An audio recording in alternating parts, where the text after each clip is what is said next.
नमस्कार, मैं हूं आपके साथ पूर्णिमा मिश्रा। हमारे खास प्रोग्राम क्या कहते हैं नरेंद्र मोदी में आज आपको सुनवाएंगे पीएम मोदी का वो ऐतिहासिक भाषण जो उन्होंने 7 नवंबर 2013 को छत्तीसगढ़ के बस्तर में दिया था। मोदी जी ने अपने भाषण में कहा कि आजादी के बाद कई कांग्रेस सरकारें बनी, लेकिन किसी को आदिवासियों की याद नहीं आई, उनकी गरीबी पर ध्यान नहीं दिया गया। और आजादी के इतने सालों बाद वाजपेयी जी पहले पीएम थे जिन्होंने आदिवासियों के कल्याण के लिए विशेष मंत्रालय गठित किया। ये हमारा बस्तर जिला हिंदुस्तान का एक राज्य केरल से भी बड़ा है।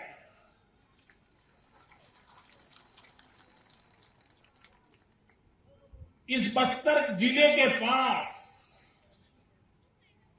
इतना सामर्थ्य पड़ा है, इतनी संपदाओं से भरा पड़ा है, लेकिन हमारे देश का दुर्भाग्य रहा जब तक हमारा छत्तीसगढ़ मध्य प्रदेश का हिस्सा था, कांग्रेस की हुकूमत थी और कांग्रेस को इस इलाके की तरफ जरा भी परवाह नहीं थी। उनके लिए तो ये इलाका पिकनिक के लिए काम आता था, पिकनिक के लिए। अपने यार दोस्तों को लेकर के यहां के जंगलों में आते थे, इलायची डालो मुंह में। हमारे आदिवासियों को दिखाते थे, हमारी गरीबी का प्रदर्शन ही करते थे और वाहवाही लूटने का काम करते थे। भाइयों बहनों, हम छत्तीसगढ़ के हर नागरिक ने जीवन भर अटल बिहारी वाजपेयी का उपकार नहीं भूलना चाहिए।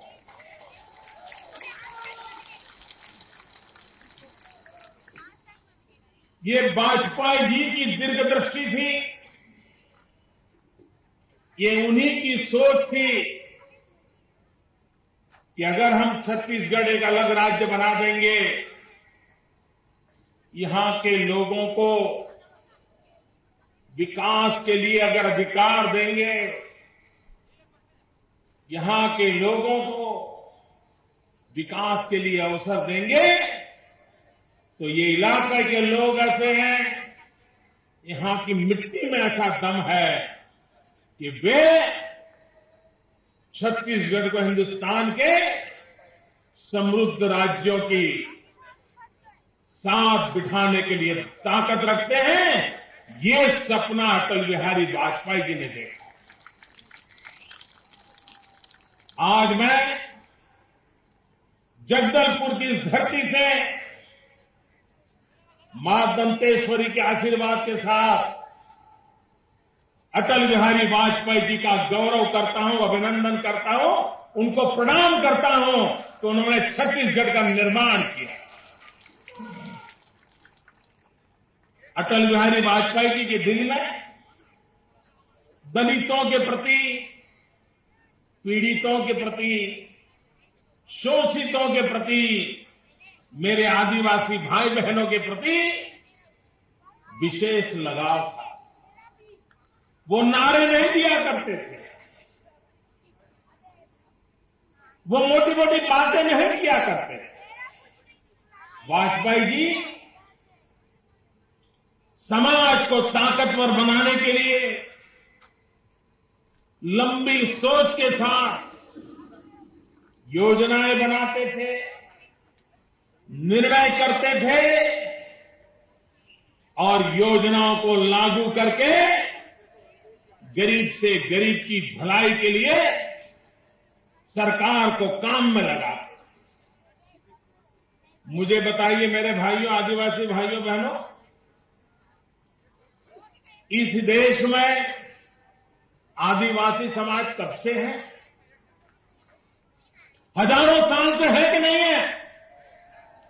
हजारों साल से है कि नहीं है? भारत आजाद हुआ तब भी आदिवासी समाज था कि नहीं था? आदिवासी समाज गरीब है कि नहीं है? आदिवासी समाज पिछड़ा है कि नहीं है?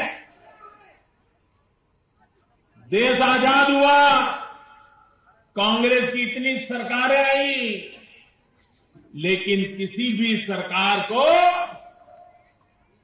आदिवासियों की याद नहीं आई।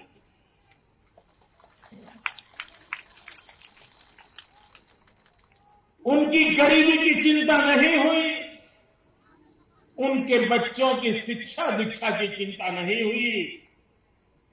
ये अटल बिहारी वाजपेयी आजादी के इतने सालों के बाद देश को ऐसे पहले प्रधानमंत्री मिले जिन्होंने हिंदुस्तान भर के आदिवासियों के कल्याण के लिए अलग मंत्रालय बनाया, अलग मंत्री बनाए, अलग डिपार्टमेंट बनाया, अलग सारे सचिव वगैरह लगाए, अलग बजट बनाया और ये तय किया कि आदिवासियों की भलाई के लिए स्वतंत्र रूप से विभाग काम करेगा। भाइयों बहनों, आजादी के इतने सालों के बाद पहली बार अगर किसी को आदिवासियों की भलाई की याद आई तो अटल बिहारी वाजपेयी जी को याद आई और उसके बाद आदिवासियों के जीवन में सुधार हुआ, शुरू हुआ। इतना ही नहीं, हमारा नॉर्थ ईस्ट, नागालैंड, मिजोरम, अरुणाचल प्रदेश, मणिपुर, जहां सबसे ज्यादा मेरे आदिवासी भाई बहन रहते हैं, उन्होंने उसके लिए भी अलग कार्य विभाग खड़ा किया, उसके लिए अलग संकलन की व्यवस्था की। और ये मिजोरम हो, मणिपुर हो, नागालैंड हो, अरुणाचल प्रदेश हो, इन क्षेत्र में रहने वाले भी, दूर सुदूर हिंदुस्तान के कोने में रहने वाले मेरे आदिवासी भाइयों का भी विशेष ध्यान दिया जाए, इसकी चिंता भी अटल बिहारी वाजपेयी ने की। और उसके कारण जैसे अटल जी ने हमें छत्तीसगढ़ दिया, वैसे अटल जी ने आदिवासियों के विकास के लिए एक नई व्यवस्था भी दी। भाइयों बहनों, जब छत्तीसगढ़ बना तब मैं यहां काम करता था, तब मैं गुजरात में मुख्यमंत्री नहीं था। भाइयों बहनों, छत्तीसगढ़ जब बना तो उस समय ये राज्य कांग्रेस के हाथ में गया। मध्य प्रदेश से जो विधायक निकले उसके आधार पर ये कांग्रेस के पास गया। और मैंने भाइयों बहनों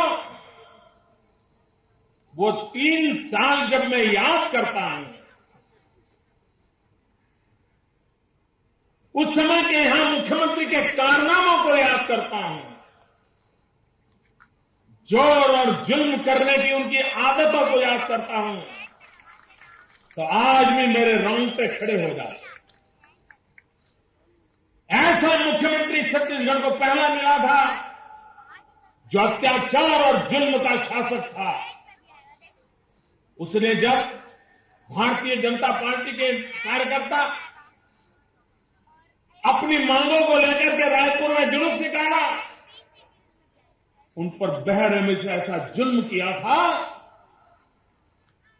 6-6 महीने तक हमारे आदिवासी नेताओं को अस्पताल में जिंदगी गुजारने के लिए मजबूर कर दिया।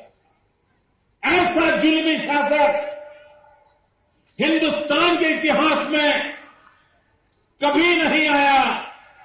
लेकिन दुर्भाग्य से छत्तीसगढ़ के जन्म के पहले 3 साल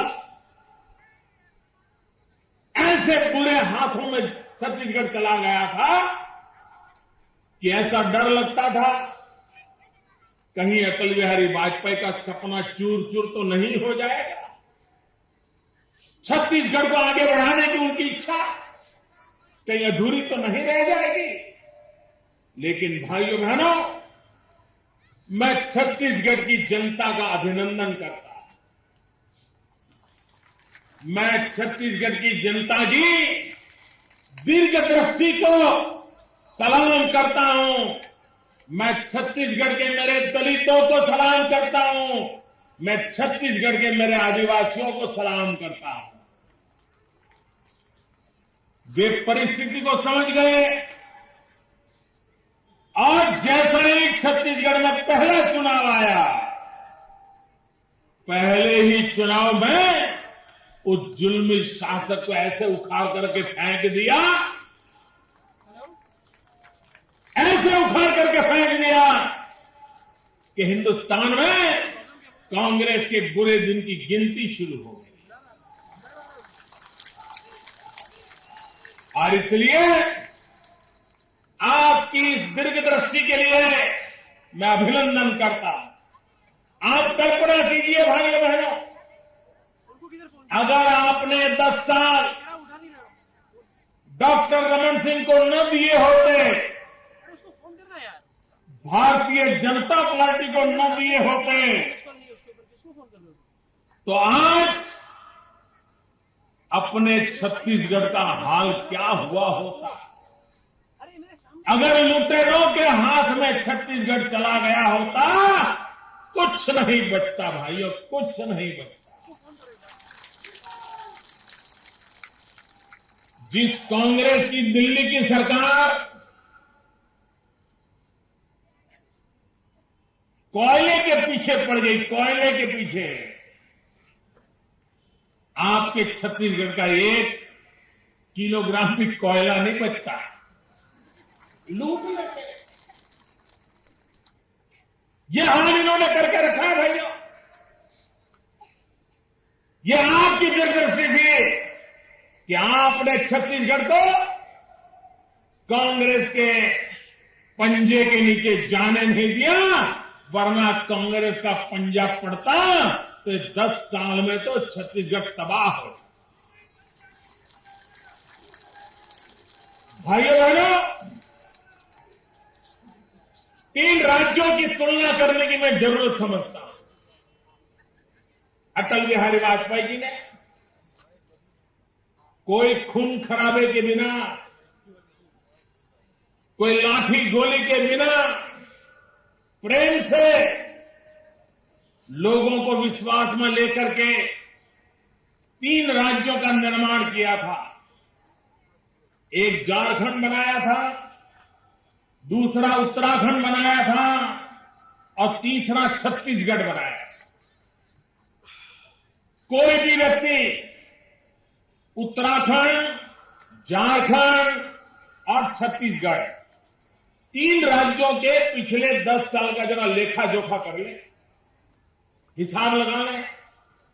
आप देखिए, झारखंड जहां था वहां से भी पिछड़ता चला गया। उत्तराखंड जहां था वहां से भी पिछड़ता चला गया। एक अकेला छत्तीसगढ़ जो पहले था उससे भी कई गुना आगे निकल गया।